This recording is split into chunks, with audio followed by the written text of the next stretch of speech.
आज हम इस वीडियो में इन्फिनिटी वॉर के कुछ ऐसे डिटेल्स को जानेंगे जिसे 90% लोगों ने मिस कर दिया है।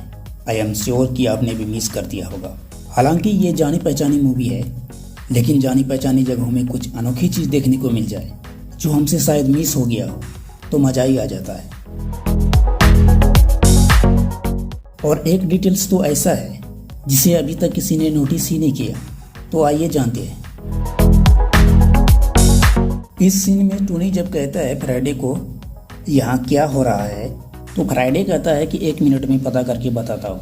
तो इस सीन में हम टोनी के चश्मे को ग्लो करता हुआ देख सकते हैं।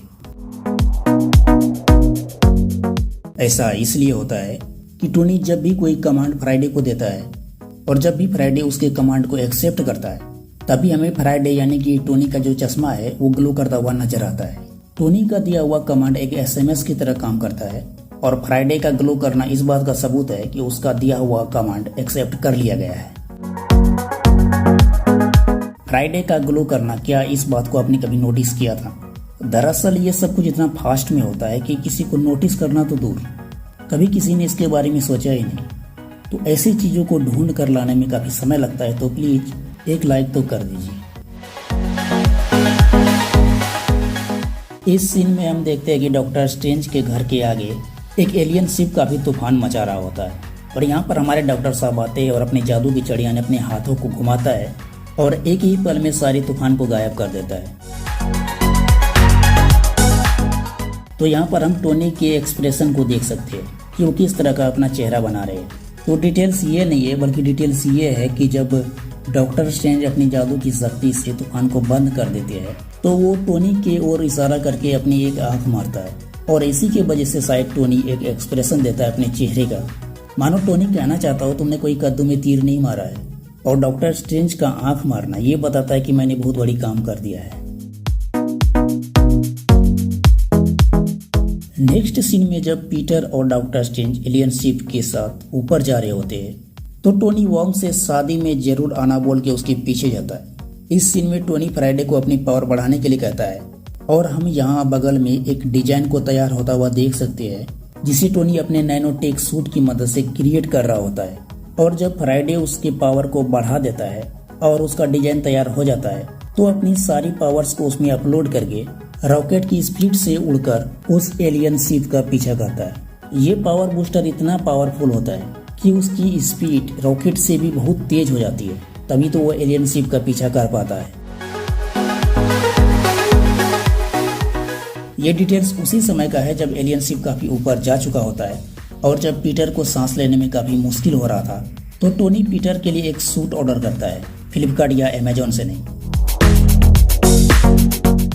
टोनी जब फ्राइडे से 17A को भेजने के लिए कहता है तो हम देखते हैं कि एक कंप्यूटर 17A को रेडी करके भेज रहा होता है।